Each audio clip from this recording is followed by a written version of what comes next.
ಆಧುನಿಕ ತಂತ್ರಜ್ಞಾನ ಬಂದ್ರೂ ನಮ್ಮ ಯುವಜನತೆ ಪಟ್ಟಣ ಸೇರಿ ಕೆಲಸಕ್ಕೆ ಹೋಗ್ತಾ ಇದ್ದಾರೆ. ಅಲ್ಲಿ ಬೇರೆಯವ್ರ ಹತ್ರ ಒತ್ತಡ ಆಗಿ ದುಡಿತಿದ್ದಾರೆ. ಅವ್ರ ಸ್ವಂತ ಜಮೀನುಗಳು ಇದ್ಕೊಂಡು ಇಲ್ಲಿ ಬಂದು ಕಷ್ಟಪಟ್ಟು ದುಡಿದ್ರೆ ಏನು ಮಾರ್ಕೊಳ್ಳಿಲ್ಲ ಅಂದ್ರೂ ಚಿಂತೆ ಇಲ್ಲ. ಅವ್ರ ಹೊಟ್ಟೆಗಾದ್ರೆ ಅವ್ರು ದುಡ್ಕೊಂಡು ತಿನ್ಬೋದಲ್ಲ. ಬೇರೆಯವ್ರ ಹತ್ರ ಹೋಗಿ ಯಾಕೆ ಕೈ ಚಾಚಬೇಕಲ್ವಾ? ನೀನು ಎಲ್ಲರಿಗೂ ಏನಿಲ್ಲ ಅಂದರೂ ಅರ್ಧ ಎಕರೆ 1 ಎಕರೆ.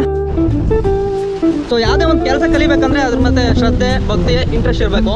ಸೊ ಹಂಗೆ ನಾವು ರೈತರಾಗಬೇಕಂದ್ರೆ ಚೆನ್ನಾಗಿ ಊರಲ್ಲಿ ಪಳಗಿರ್ತಾರಲ್ಲ, ರೈತರಾಗಿ ಗುರುತಿಸ್ಕೊಂಡಿರ್ತಾರಲ್ಲ ಅಂಥವ್ರ ಹತ್ರ ಹೋಗ್ಬಿಟ್ಟು ಆ ಪ್ರೋಸೆಸ್ ಹೆಂಗೆ, ಆ ಕಾರ್ಯವೈಖರಿ ಹೆಂಗೆ, ಏನು ಮಾಡಬೇಕು, ಹೊಲನ ಹೆಂಗೆ ಉಳುಮೆ ಮಾಡಬೇಕು, ಯಾವ ಥರ ಬಿತ್ತನೆ ಮಾಡಬೇಕು, ಯಾವ ಥರ ಅದನ್ನ ಪೋಷಣೆ ಮಾಡಬೇಕು ಅನ್ನೋದನ್ನ ಇಲ್ಲ ಫಸ್ಟ್ ನಾವು ಹೋಗಿ ಟ್ಯೂಷನ್ಗೆ ಹೋಗ್ಬೇಕು. ಇವಾಗ ಸ್ಕೂಲ್ಗಳ ಲೆವೆಲಲ್ಲಿ, ಕಾಲೇಜ್ ಲೆವೆಲಲ್ಲೆಲ್ಲ ನಮ್ಗೆ ಯಾವುದಾದ್ರು ಒಂದು ಸಬ್ಜೆಕ್ಟ್ ಬರಲ್ಲ ಅಂದ್ರೆ ಹೆಂಗೆ ಟ್ಯೂಷನ್ಗೆ ಹೋಗ್ತೀವೋ ಹಾಗೆ ಹೋಗ್ಬಿಟ್ಟು ಇದು ಮೊದಲಿಂದ ಕಲ್ತ್ಕೋಬೇಕು. ಬೇಬಿ ಸಿಟ್ಟಿಂಗಿಂದ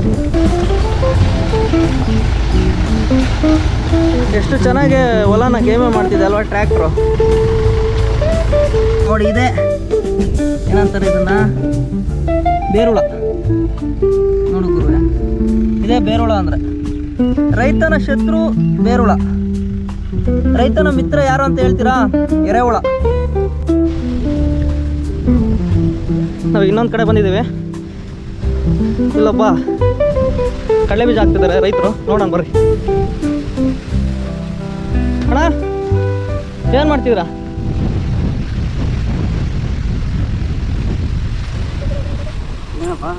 ಏನು ಮಾಡ್ತಿದ್ರಿ ಹೇಳ್ರಿ? ಕಡಲೆ ಬೀಜ ಹಾಕ್ತಿದ್ದೀರಾ? ಇವಾಗೇನು ದನಗಳು ಕಟ್ಕೊಂಡು ಹಾಕಲ್ಲೇನು ಈಗ ಎಡಕ್ಕೂ ಕುಂಟೆ ಮಡಿಕೆಗೆ? ಹಾಂ, ಟ್ರ್ಯಾಕ್ಟ್ರು. ಆಧುನಿಕ ರೈತರು ಇವರೆಲ್ಲ. ಆಧುನೀಕರಣ ಆಗೈತಲ್ಲ, ಎಲ್ಲ ಟ್ರ್ಯಾಕ್ಟ್ರಾಗೆ. ಮುಂಚೆ ಎಲ್ಲ ಇದು ದನಗಳು ಕಟ್ಟಿ ಊರಿಗೆ ಕಟ್ಟಿ ಹಾಕ್ತಿದ್ರಲ್ಲ, ಅದಕ್ಕೆ ಒಂದು 4 ಜನ ಹಾಂ ಅವ್ರಿಗೂ ಇದು ಕೊಡಬೇಕು ಬಾಡಿಗೆ, ಅದು ಇದು. ಹಿಂಗಾದ್ರೆ ಒಂದೇ ಟ್ರ್ಯಾಕ್ಟ್ರಾಗೆ ಎಲ್ಲ ಹಾಕ್ಕೊಬಿಡೋದು. ಬೀಜ ಹಾಕ್ಬೇಕಂದ್ರೆ ಒಂದು ಪಲ್ಲ ಹಾಕ್ಬೇಕಂದ್ರೆ 4 ಹೆಣ್ಣು ಆಡ್ಬೇಕು. ಹಂಗೇನು? ಹಾಂ, ಊರಿಗೆ ಕುಂಚಬೇಕು. ಯಾತಿಲ್ಲ, ಅವನೊಬ್ಬನ ಉದ್ರಿಸೋದು ಹೋಗ್ತಾನೆ ಟ್ರ್ಯಾಕ್ಟ್ರು. ಅವನೊಬ್ಬನ ಕೊಡ್ಬೇಕಷ್ಟೇ ಬಾಡಿಗೆ ಬ್ಯಾಟ. ಅವನಿಗೆ 1,500,000, ಕೂಲಿಗೆ 1,500,000. ಆಯಮ್ಮನವ್ರಿಗೆ ಒಂದು ಆಳಿಗೆ ಬಂದು 300 ರೂಪಾಯಿ ರೇಟ್ ಆಯ್ತು. ಅದೇ ಅಲ್ಲೇ 2,000 3,000 ರೂಪಾಯಿ ಆಗ್ತದೆ, ಜಾಸ್ತಿನೇ ಆಗುತ್ತೆ. ಅದು ಒಂದು ಗಂಟೆಗೇನೋ ಅಷ್ಟೇ. ಗಂಟೆ ಲೆಕ್ಕ ಗಂಟೆಗೆ ಏಟು ಬಂದರೆ ಒಟ್ಟು ಇಸ್ಕೊಂತಾನೆ ಹೋಗ್ತಾನೆ. ನಾವು ಇನ್ನೊಂದು ಕಡೆ ಬಂದಿದ್ದೀವಿ. ಇಲ್ಲೊಬ್ಬ ಕಡಲೆ ಬೀಜ ಹಾಕ್ತಿದ್ದಾರೆ ರೈತರು, ನೋಡೋಣ ಬರ್ರಿ. ಅಣ್ಣ ಏನು ಮಾಡ್ತಿದ್ದೀರಾ?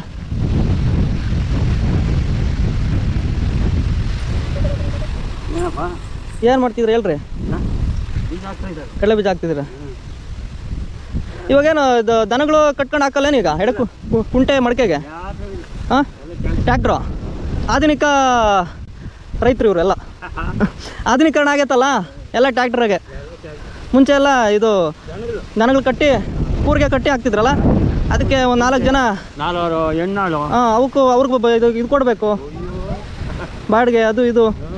ಹಿಂಗಾದ್ರೆ ಒಂದೇ ಟ್ರ್ಯಾಕ್ಟ್ರಾಗೆ ಎಲ್ಲ ಹಾಕ್ಕೊಬಿಡೋದು. ಬೀಜ ಹಾಕ್ಬೇಕಂದ್ರೆ ಒಂದು ಪಲ್ಲ ಹಾಕ್ಬೇಕಂದ್ರೆ 4 ಹೆಣ್ಣು ಆಡ್ಬೇಕು. ಹಂಗೇನು? ಹಾಂ, ಊರಿಗೆ ಕುಂಚಬೇಕು. ಯಾತಿಲ್ಲ, ಅವನೊಬ್ಬನ ಉದ್ರಿಸೋದು ಹೋಗ್ತಾನೆ ಟ್ರ್ಯಾಕ್ಟ್ರು. ಅವನೊಬ್ಬನ ಕೊಡ್ಬೇಕಷ್ಟೇ ಬಾಡಿಗೆ ಬ್ಯಾಟ. ಅವನಿಗೆ 1,500,000, ಕೂಲಿಗೆ 1,500,000. ಆಯಮ್ಮನವ್ರಿಗೆ ಒಂದು ಆಳಿಗೆ ಬಂದು 300 ರೂಪಾಯಿ ರೇಟ್ ಆಯ್ತು. ಅದೇ ಅಲ್ಲೇ 2,000 3,000 ರೂಪಾಯಿ ಆಗ್ತದೆ, ಜಾಸ್ತಿನೇ ಆಗುತ್ತೆ. ಅದು ಒಂದು ಗಂಟೆಗೇನೋ ಅಷ್ಟೇ. ಗಂಟೆ ಲೆಕ್ಕ ಗಂಟೆಗೆ ಏಟು ಬಂದರೆ ಒಟ್ಟು ಇಸ್ಕೊಂತಾನೆ ಹೋಗ್ತಾನೆ. ನಾವು ಇನ್ನೊಂದು ಕಡೆ ಬಂದಿದ್ದೀವಿ. ಇಲ್ಲೊಬ್ಬ ಕಡಲೆ ಬೀಜ ಹಾಕ್ತಿದ್ದಾರೆ ರೈತರು, ನೋಡೋಣ ಬರ್ರಿ. ಅಣ್ಣ ಏನು ಅಲ್ಲ, ಇವೆಲ್ಲ ಹಾಕಿದ್ಮೇಲೆ ಹಂದಿ ಕಾವಲಿ, ನವಿಲು ಕಾವಲಿ ಇರ್ಬೇಕೇನಲ್ಲ? ಹಾಂ, ಎಲ್ಲ ಹತ್ರ ಇರೋದಕ್ಕೆಲ್ಲ ನೋಡ್ಕೊಂತೀರಾ? ಇಲ್ಲ ಅಂದರೆ ರಾತ್ರಿ ಹೊತ್ತು ನೋಡಿ ಇವೆಲ್ಲ ಇವನ್ನೆಲ್ಲ ಮುಚ್ಚಬೇಕಲ್ಲ, ಹೆಂಗೆ ತಿಳಿದ?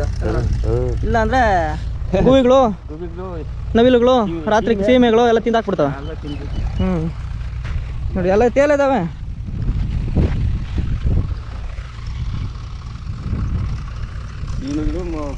ಅತ್ತ ಮತ್ತೆ ನಮ್ಮ ತಾತ ಮಾಡ್ಕೊಂಬದಲ್ಲೇ ಮತ್ತೆ ಮಾಡೋರಿಲ್ಲ, ನೋಡ್ಕೊಂಬರಿಲ್ಲ. ಇಲ್ಲಾದ್ರೆ ಹತ್ರ. ಹಾಂ, ಹಂಗೆ ದನಗಳು ನೋಡ್ಕೊಂಡು ಬೇಕಾದ್ರೆ ನೋಡ್ಕೊಂಡು. ಅದೇ ಮಾಡೋದು ಇಂಪಾರ್ಟೆಂಟ್ ಅಲ್ಲ, ನೋಡ್ಕೋಬೇಕು ಫಸ್ಟ್ ಅಲ್ಲ. ಹಾಕಿದ್ಮೇಲೆ ಆ ಕಷ್ಟ ಸುಖಗಳೆಲ್ಲ ನೋಡಬೇಕು. ಕಳೆ ತೆಗಿಸ್ಬೇಕು, ಎಡಕುಂಟೆ ಹಾಕ್ಸ್ಬೇಕು, ಟೈಮ್ ಟು ಟೈಮ್ ಕಳೆ ತೆಗಿಸ್ಬೇಕು, ದೊಡ್ಡ ಆದ್ಮೇಲೆ ಔಷಧಿ ಹೊಡಿಬೇಕು, ಔಷಧಿ ಹೊಡಿಬೇಕು. ಮೇಯ್ನು ಕಾವಲಿ, ಹಂದಿ ಕಾವಲಿ. ಹಂದಿ ಕಾವಲು. ಹಾಂ, ಈಗ ಅದ್ರ ಜೊತೆಗೆ ನವಿಲುಗಳು ಜಿಂಕೆಗಳು ಜಾಸ್ತಿ ಆಗವೆ ಅವು ಜಾಸ್ತಿ ಆಗಿದೆ. ಅಲ್ವಾ? ಅವಾಗ ಮುಂಚೆ ಬರೀ ಹಂದಿಗಳು ಒಂದೇ ಇದ್ವು, ಇವಾಗ ನವಿಲು ಎಲ್ಲ ಇದೆ. ಜಾಸ್ತಿ ಆಗ್ಬಿಟ್ಟವೆ. ಹಾಂ,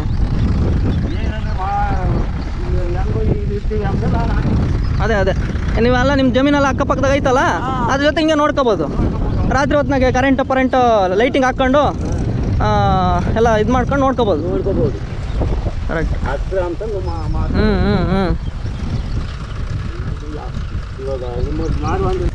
ನೋಡಿ ಇದೆ ಏನಂತಾರೆ ಇದನ್ನ, ಬೇರುಳ. ನೋಡು ಗುರುವೆ, ಇದೇ ಬೇರುಳ ಅಂದರೆ. ರೈತನ ಶತ್ರು ಬೇರುಳ, ರೈತನ ಮಿತ್ರ ಯಾರು ಅಂತ ಹೇಳ್ತೀರಾ? ಎರೆಹುಳ. ಓಕೆ, ನೋಡಿ ಇದು ಬಂದ್ರೇ ಕಡಲೆ ಬೀಜಕ್ಕೆ ಯಾವುದೇ ಒಂದು ಬೆಳೆ ಹಾಕಿದ್ರೂ ಬೇರನ್ನು ತಿಂದಾಕ್ಬಿಡುತ್ತೆ. ಅದಕ್ಕೆ ಇದನ್ನು ಬೇರುಳ ಅಂತಾರೆ. ಫಸ್ಟ್ ಇದು ಇರಬಾರ್ದು. ಇದು ಸಾಯೋದಕ್ಕೆ ಗೊಬ್ಬರ ಅವು ಇವು ಔಷಧಿ ಸಿಂಪಡಣೆ ಎಲ್ಲ ಮಾಡ್ತಾ ಇರ್ತಾರೆ ರೈತರು. ಇದೇ ರೈತರ ಶತ್ರು ಅಂದರೆ ನಮ್ಮ ಬೇರುಳ. ರೈತರ ಮಿತ್ರ ನಮ್ಮ ಎರೆಹುಳನ ಕಾಪಾಡಬೇಕು. ಇದನ್ನು ಸಾಯ್ಸಕ್ಕೆ ಹೋಗಿ ಎರೆಹುಳ ಮಣ್ಣೆಲ್ಲ ಇದು ಮಾಡ್ತಾ ಇರ್ತೀವಿ. ಎರೆಹುಳನ ಇದನ್ನು ಬೇರುಳನ ಸಾಯ್ಸಕ್ಕೆ ಹೋಗ್ಬಿಟ್ಟು ಎರೆಹುಳನ ಸಾಯಿಸ್ತೀವಿ. ಯಾಕಂದರೆ ಅದೇ ಸತ್ತೋಗುತ್ತೆ. ಈ ರಾಸಾಯನಿಕ ಕೆಮಿಕಲ್ ಹಾಕಿದಾಗ ಅದಕ್ಕೆ ಬದುಕೋಕ್ಕಾಗದೆ ಸತ್ತೋಗ್ಬಿಡುತ್ತೆ.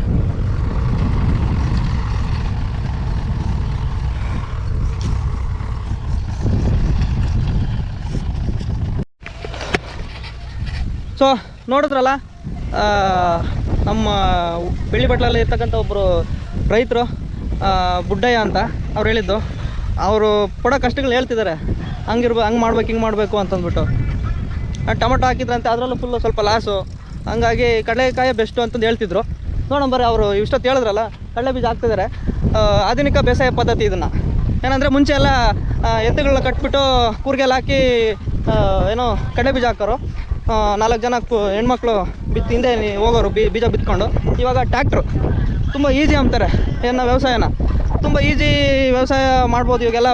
ಏನೋ ಟೆಕ್ನಾಲಜಿ ಅಂತಾರಲ್ಲ, ಟೆಕ್ನಾಲಜಿ ಬಂದಿರೋದು ಯೂಸ್ ಮಾಡ್ಕೊತಿದ್ದಾರೆ. ಸೊ ಹಾಕಿದ್ರೆ ಬೇಗ ಆಗುತ್ತೆ, ಏನೋ ಕೆಲಸಗಳು ಬೇಗ ಆಗ್ತವೆ, ಬೇಗ ಕಡಲೆ ಬೀಜ ಹಾಕಿ ಬೇಗ ವ್ಯವಸಾಯ ಮಾಡ್ಕೋಬೋದು ಅಂತಂದು ಇವರು. ನೋಡಿ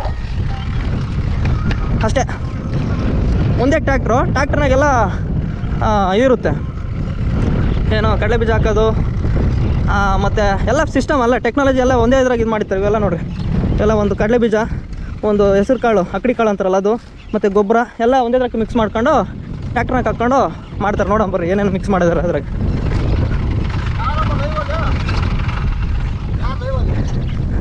ಯೂಟ್ಯೂಬ್. ಈಗ ನೋಡೋಣ ಬರ್ರಿ, ಇವ್ರು ಬಾಲರಾಜಣ್ಣ ಅಂತ ನಮ್ಮ ಪಾವಗಡದ ನಮ್ಮ ಬೆಳ್ಳಿ ಬಟ್ಲು ಸದಸ್ಯ. ಸರಿ, ನೋಡೋಣ ಬರ್ರಿ ಟ್ಯಾಕ್ಟ್ರ್ನಾಗ ಏನೇನು ಹಾಕಿದ್ರೆ ಹೆಂಗೆ ಮಿಕ್ಸ್ ಮಾಡೋರು ನೋಡೋಣ. ಇದ್ರಾಗ ಗೊಬ್ಬರ, ಯಾವ ಕಡೆ ಈ ಕಡೆ ಆ ಕಡೆ ಇದ್ರಲ್ಲ ಅಕ್ಕಡಿ ಬಾಕ್ಸಿಲ್ಲಂತೆ. ನೋಡಿ ಅಕ್ಕಡಿ ಕಾಳು ಅಂದರೆ ತೊಗರಿ ಉಳ್ಳಿ ಏನೇನು ಹಾಕೋದು ಇದರಲ್ಲಿ. ಕಡಲೆ ಬೀಜದ ಫುಲ್ ಹಾಕು. ಇರು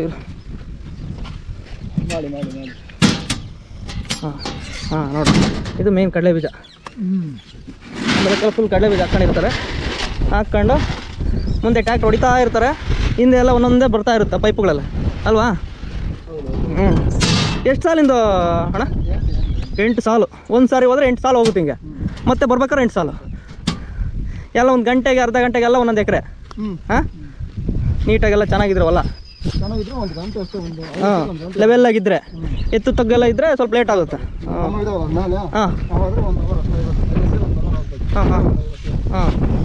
ಅದ್ರಾಗೆ ಕೂರ್ಗೆ, ಇದ್ರಾಗೆ ಹಿಂದ್ಗಡೆ ಹೊಲಗು ಏನೋ ಕುಂಟೆ.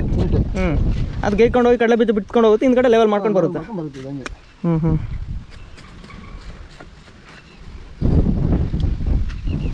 ಇದೇನಕ್ಕಿದು? ಇದು ಉಪ್ಪು ಬರುತ್ತಲ್ಲ, ಲೆವೆಲ್ ಮಾಡ್ಕೊಂಡು. ಎರಡನೇ ಸರಿ ಲೆವೆಲ್ ಇದು. Final touch. ಸರಿ, ನೋಡೋಣ ಬರ್ರಿ ಹೆಂಗೆ ಹೊಡಿತಾರೆ ಅಂತಂದು.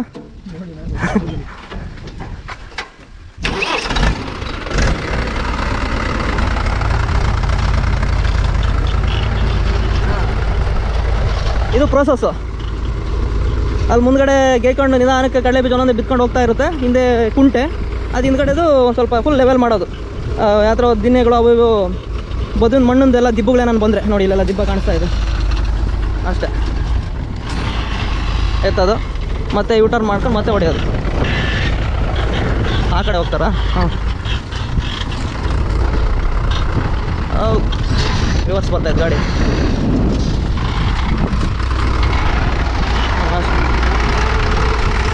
ನಾವು ಹತ್ಕೊಂಡು ಬನ್ನಿ, ಹತ್ಬೋದಾ?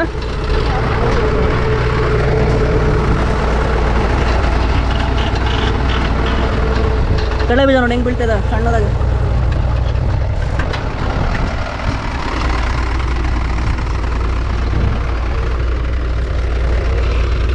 ಇಂಥ ಆಧುನಿಕ ತಂತ್ರಜ್ಞಾನ ಬಂದ್ರೂ ನಮ್ಮ ಯುವಜನತೆ ಪಟ್ಟಣ ಸೇರಿ ಕೆಲಸಕ್ಕೆ ಹೋಗ್ತಾ ಇದ್ದಾರೆ. ಅಲ್ಲಿ ಬೇರೆಯವ್ರ ಹತ್ರ ಒತ್ತೇಳೆ ಹಾಕಿ ದುಡಿತಿದ್ದಾರೆ ಅವ್ರ ಸ್ವಂತ ಜಮೀನುಗಳು ಇದ್ಕೊಂಡು. ಇಲ್ಲಿ ಬಂದು ಕಷ್ಟಪಟ್ಟು ದುಡಿದ್ರೆ ಏನು ಮಾರ್ಕೊಳ್ಳಿಲ್ಲ ಅಂದ್ರೆ ಚಿಂತೆ ಇಲ್ಲ, ಅವ್ರ ಹೊಟ್ಟೆಗಾದ್ರೆ ಅವ್ರು ದುಡ್ಕೊಂಡು ತಿನ್ಬೋದಲ್ಲ. ಬೇರೆಯವ್ರ ಹತ್ರ ಹೋಗಿ ಯಾಕೆ ಕೈ ಚಾಚಬೇಕಲ್ವಾ? ಹಾಂ, ನೀನು ಎಲ್ಲರಿಗೂ ಏನಿಲ್ಲ ಅಂದರೂ ಅರ್ಧ ಎಕರೆ, 1 ಎಕರೆ, 2 ಎಕರೆ, 3 ಎಕರೆ ಇದ್ದೇ ಇರ್ತವೆ ಜಮೀನು. ಬಟ್ ಏನಂದರೆ ಟೈಮಿಗೆ ಸರಿಯಾಗಿ ನೀರಿರಲ್ಲ, ಮಳೆ ಇರಲ್ಲ. ಸೊ ಮಳೆ ಸರಿಯಾಗಿ ಬರಲಿಲ್ಲ ಅಂತಂದ್ಬಿಟ್ಟು ಹಿಂಗೆ ರೈತರು ಪಟ್ಟಣಕ್ಕೆ ಹೋಗ್ತಿದ್ದಾರೆ ಅಷ್ಟೇ. ಕರೆಕ್ಟಾಗಿ ಮಳೆ ಒಳ್ಳೆ ನೀರು ಬಂದಿದ್ದಾವೆ ಅಂದರೆ ಯಾವಾದರೂ ದೊಡ್ಡ ಕೆರೆ ನೀರನ್ನು ಬಿಟ್ಬಿಟ್ಟು ಆರಾಮಾಗೆ ಏನೋ ಒಂದು ಮಾಡ್ಕೊಂಡಿರ್ತಾರೆ.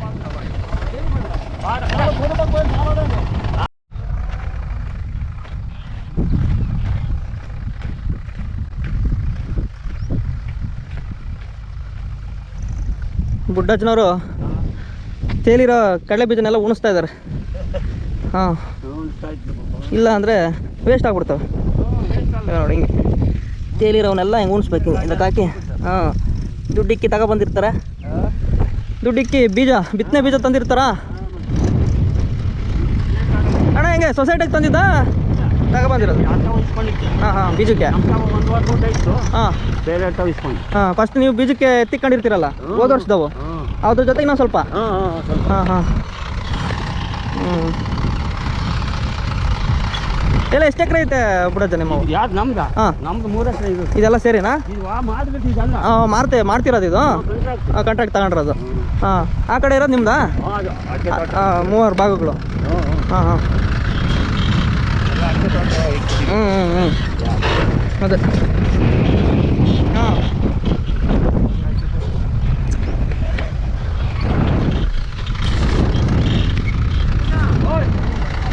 ಅವು ತೆಗಿಬೇಕಲ್ಲ.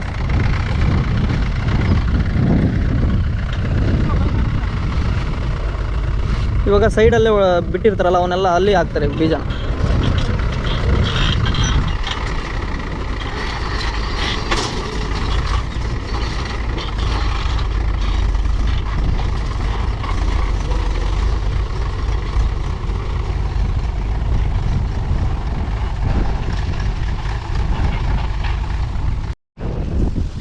ಸೊ ಯಾವುದೇ ಒಂದು ಕೆಲಸ ಕಲಿಬೇಕಂದ್ರೆ ಅದ್ರ ಮತ್ತೆ ಶ್ರದ್ಧೆ, ಭಕ್ತಿ, ಇಂಟ್ರೆಸ್ಟ್ ಇರಬೇಕು. ಸೊ ಹಂಗೆ ನಾವು ರೈತರಾಗಬೇಕಂದ್ರೆ ಚೆನ್ನಾಗಿ ಆ ಊರಲ್ಲಿ ಪಳಗಿರ್ತಾರಲ್ಲ, ರೈತರಾಗಿ ಗುರ್ಸ್ಕೊಂಡಿರ್ತಾರಲ್ಲ ಅಂಥವ್ರ ಹತ್ರ ಹೋಗ್ಬಿಟ್ಟು ಆ ಪ್ರೋಸೆಸ್ ಹೆಂಗೆ, ಆ ಕಾರ್ಯವೈಖರಿ ಹೆಂಗೆ, ಏನು ಮಾಡಬೇಕು, ಹೊಲನ ಹೆಂಗೆ ಉಳುಮೆ ಮಾಡಬೇಕು, ಯಾವ ಥರ ಬಿತ್ತನೆ ಮಾಡಬೇಕು, ಯಾವ ಥರ ಅದನ್ನ ಪೋಷಣೆ ಮಾಡಬೇಕು ಅನ್ನೋದನ್ನ ಎಲ್ಲ ಫಸ್ಟ್ ನಾವು ಹೋಗಿ ಟ್ಯೂಷನ್ಗೆ ಹೋಗ್ಬೇಕು. ಇವಾಗ ಸ್ಕೂಲ್ಗಳ ಲೆವೆಲಲ್ಲಿ, ಕಾಲೇಜ್ ಲೆವೆಲಲ್ಲೆಲ್ಲ ನಮ್ಗೆ ಯಾವುದಾದ್ರೂ ಒಂದು ಸಬ್ಜೆಕ್ಟ್ ಬರಲ್ಲ ಅಂದರೆ ಹೆಂಗೆ ಟ್ಯೂಷನ್ಗೆ ಹೋಗ್ತೀವೋ ಹಾಗೆ ಹೋಗ್ಬಿಟ್ಟು ಇದು ಮೊದಲಿಂದ ಕಲ್ತ್ಕೋಬೇಕು. ಬೇಬಿ ಸಿಟ್ಟಿಂಗಿಂದ ಏನು ನೆಲನ ಹೆಂಗೆ ಕ್ಲೀನ್ ಮಾಡಬೇಕು, ಹೊಲನ ಮತ್ತು ಹೆಂಗೆ ಅದನ್ನು ಗೇಮೆ ಮಾಡಬೇಕು ಅನ್ನೋದನ್ನೆಲ್ಲ ಕಲ್ತ್ಕೊಂಡು ಆಮೇಲೆ ನಾವು ಪರಿಪೂರ್ಣವಾಗಿ ರೈತರಾಗ್ಬೋದು. ಹೆಂಗೆ ಒಬ್ಬರು ರೈತನ ಹತ್ರ ಹೋಗಬೇಕು. ಈಗ ಸಪೋಸ್ ನಮ್ಮ ತೋಟ ಮಾಡ್ತಾರಂದ್ರೆ ತೋಟ ಮಾಡಿರ್ತಕ್ಕಂಥ ಅವ್ರ ರೈತನ ಹತ್ರ ಹೋಗಿ ಕಲ್ತ್ಕೋಬೇಕು. ಯಾವ ಥರ ಮಾಡಿದ್ರೆ, ನೀವು ಹೆಂಗೆ ಮಾಡಿದ್ರಿ, ಏನು ಮಾಡಿದ್ರಿ, ಎತ್ತ ಮಾಡಿದ್ರಿ ಅಂತ. ಹಾಗೆ ಇದು ಅಷ್ಟೇ. ಕಡಲೆ ಬೀಜ ಹಾಕ್ಬೇಕಂದ್ರೆ ಕಡಲೆ ಬೀಜ ಆಲ್ರೆಡಿ ಸುಮಾರು ವರ್ಷಗಳಿಂದ ಕಡಲೆ ಬೀಜ ಹಾಕ್ತಿರ್ತಾರಲ್ಲ ಅವ್ರ ಹತ್ರ ಹೋಗೆಲ್ಲ ತಿಳ್ಕೊಬೇಕು.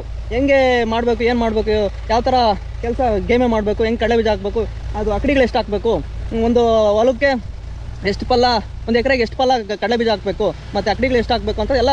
ಅಕಡಿ ಅಂದರೆ ಇವು ಏನಂತಾರೆ, ದ್ವಿದಳ ಧಾನ್ಯಗಳು ಬೆಳೆಗಳಿರ್ತಾವಲ್ಲ, ಇವು ತೊಗರಿ ಮತ್ತು ಜೋಳ ಮತ್ತು ನವಣೆ ಅವೆಲ್ಲ ಇರ್ತಾವಲ್ಲ, ಸಿರಿಧಾನ್ಯಗಳು, ಅವನ್ನೆಲ್ಲ ಮಧ್ಯದಲ್ಲಿ ಹಾಕಿದ್ರೆ ಕಡಲೆ ಬೀಜ ಜೊತೆಗೆ ಏನೋ ಮಲ್ಟಿಪಲ್ ಬೆಳೆಗಳನ್ನ ಬೆಳ್ಕೊಬೋದು ನಾವು. ಸೊ ಹಂಗಾಗಿ ಇವಾಗಿಂದು ಆಧುನಿಕ ಜಗತ್ತಲ್ಲಿ ತಂತ್ರಜ್ಞಾನ ಎಲ್ಲ ಜಾಸ್ತಿ ಡೆವಲಪ್ ಆಗೈತೆ.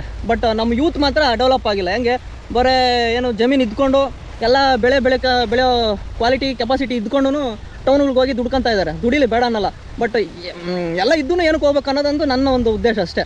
ಇದ್ದರೆ ಎಲ್ಲ ಇದ್ಕೊಂಡು ನಾವು ಇಲ್ಲೆಲ್ಲ ಮಾಡ್ಕೋಬೋದಲ್ವ.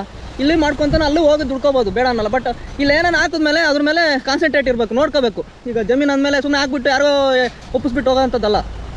ನಾವು ಹಾಕಿದ್ಮೇಲೆ ನಾವು ಅಲ್ಲೇ ಇರಬೇಕು, ಆ ಜಮೀನಲ್ಲಿ ನೋಡ್ಕೋಬೇಕು, ಕಷ್ಟ ಸುಖ ಸಾಧಕ ಬಾಧಕಗಳೆಲ್ಲ ನೋಡಿಕೊಂಡು ಆಮೇಲೆ ನಾವು ಫಲನ ಎಕ್ಸ್ಪೆಕ್ಟ್ ಮಾಡಬೇಕಾಗ್ತದೆ. ಇಲ್ಲ ಅಂತಂದರೆ ನೀವು ಯಾರಿಗೋ ಕೊಟ್ಬಿಟ್ಟು ಕೋರಿಗೆ ಕೊಟ್ಟು ಅವ್ರು ನೋಡ್ಕೊತಾರೆ, ಕೋರ್ಗೋ ಕಾಂಟ್ರಾಕ್ಟ್ ಕೊಟ್ಕೊಂಡು ಅವ್ರು ನೋಡ್ಕೊತಾರೆ. ಬಟ್ ನೀನು ಕಲ್ತಿದ್ದಲ್ಲಿ, ನೀನು ದುಡ್ದಿದ್ದಲ್ಲಿ, ನಮ್ಮದು ಒಂದು ಎಫರ್ಟ್ ಇರಬೇಕಂದ್ರೆ ಆ ಜಮೀನಲ್ಲಿ ಹೋಗಿ ಅವನ್ನೆಲ್ಲ ಕಷ್ಟ ಸುಖಗಳು ನೋಡಬೇಕು. ನೋಡೋದಂದರೆ ನಾವು ಕೆಲಸ ಮಾಡಬೇಕಲ್ಲಿ. ಸೊ ಇಷ್ಟು ಹೇಳ್ತೀನಿ ನಮ್ಮ ಇವಾಗಿಂದು ಯಂಗ್ ಜನ್ರೇಷನ್ಗೆ ಏನು ಹೇಳ್ತೀನಿ ಅಂದರೆ, ನಿಮ್ಮ ಹತ್ರ ಏನಾದ್ರು ಜಮೀನಿದ್ರೆ ಹೋಗಿ ನಿಮ್ಮ ತಂದೆ ತಾಯಿಯೋ ಅಜ್ಜನೋ ಯಾರನ್ನ ಇರ್ತಾರೆ ಅವ್ರ ಹತ್ರ ಒಂದು ಸ್ವಲ್ಪ ಹಂಗೆ 1 ವರ್ಷನೋ ಇಲ್ಲಾಂದರೆ ಆ ಒಂದು 2 ತಿಂಗಳು 3 ತಿಂಗಳು ಕಡಲೆ ಬೀಜ ಹಾಕೋದಕ್ಕೆ ಹಿಂದೆ ಮುಂದೆ ಟೈಮ್ ಇರುತ್ತಲ್ಲ, ಆ ಟೈಮಲ್ಲಿ ಹೋಗ್ಬಿಟ್ಟು ನೀವು ಅವ್ರ ಹತ್ರ ಟೈಮ್ ಸ್ಪೆಂಡ್ ಮಾಡಿ. ಯಾವ ಥರ ಅವರು ಪ್ರಿಪ್ರೇಷನ್ ಆಗ್ತಾರೆ, ಪೂರ್ವಭಾವಿ ತಯಾರಿ ಅಂತಾರಲ್ಲ, ಪ್ರಿಪ್ರೇಷನು ಪೋಸ್ಟ್ ಪ್ರಿಪ್ರೇಷನು ಅಂತಂದು. ಆ ಕಡಲೆ ಬೀಜ ಹಾಕೋದಕ್ಕಿಂತ ಮುಂಚೆ, ವ್ಯವಸಾಯ ಮಾಡೋದಕ್ಕಿಂತ ಮುಂಚೆ ಅವ್ರು ಏನೇನು ಪ್ರಿಕಾಷನ್ ತಗೊಂತಾರೆ, ಯಾವ ಥರ ಉಳುಮೆ ಮಾಡ್ತಾರೆ, ಪ್ಲಾನ್ ಮಾಡ್ಕೊಂಡು ಅವರೆಲ್ಲ ಗೇಮ ಮಾಡ್ತಾರಲ್ಲ. ಫಸ್ಟು ಹೊಲ ಎಲ್ಲ ಕ್ಲೀನ್ ಮಾಡ್ತಾರೆ, ಕಲ್ಲು ಕಡ್ಡಿ ಕಸ ಕಡ್ಡಿ ಗಿಡ ಗಂಟೆಗಳೆಲ್ಲ ಮುಳ್ಳಿನ ಗಿಡಗಳೆಲ್ಲ ಕಟ್ ಮಾಡ್ತಾರೆ, ನೆಲ ಎಲ್ಲ ನೀಟ್ ಮಾಡ್ತಾರೆ, ಮತ್ತು ಮಳೆಗೆ ವೆಯ್ಟ್ ಮಾಡ್ತಾರೆ. ಮಳೆ ಬಂದಾದಮೇಲೆ ಭೂಮಿ ನೆಂದಾದ್ಮೇಲೆ ಹಿಂಗೆ ಕಲ್ಟಿವೇಟು ಇಲ್ಲ ನೇಗಿಲು ಹಾಕ್ತಾರೆ. ಅದಾದಮೇಲೆ ಸ್ವಲ್ಪ ಬಿಟ್ಟು ಮತ್ತೆ ಕುಂಟೆ ಹಾಕಿ ಆಮೇಲೆ ಇನ್ನೊಂದು ಮಳೆ ಬಂದಾದಮೇಲೆ ಚೆನ್ನಾಗೆ ಭೂಮಿ ನೆಂದಿದೆ ಆದಮೇಲೆ ಅವರು ಕಡಲೆ ಬೀಜ ಹಾಕ್ತಾರೆ. ಕಡಲೆ ಬೀಜನೋ ಜೋಳನೋ ರಾಗಿನೋ ಭತ್ತನೋ, ನೀರಾವರಿ ಇದ್ದರೆ ಜೋಳ ರಾಗಿ ಭತ್ತ ಹಾಕ್ಕೊಂತಾರೆ. ಇಲ್ಲಾಂದರೆ ಇದು ಮಳೆ ನೀರಿಗೆ ಬೆಳೆಯುವಂಥ ಬೆಳೆಗಳಿವೆ ಯಾವು, ಕಡಲೆ ಬೀಜ ಮತ್ತು ತೊಗರಿ ಜೋಳ ಅಂಥವೆಲ್ಲ.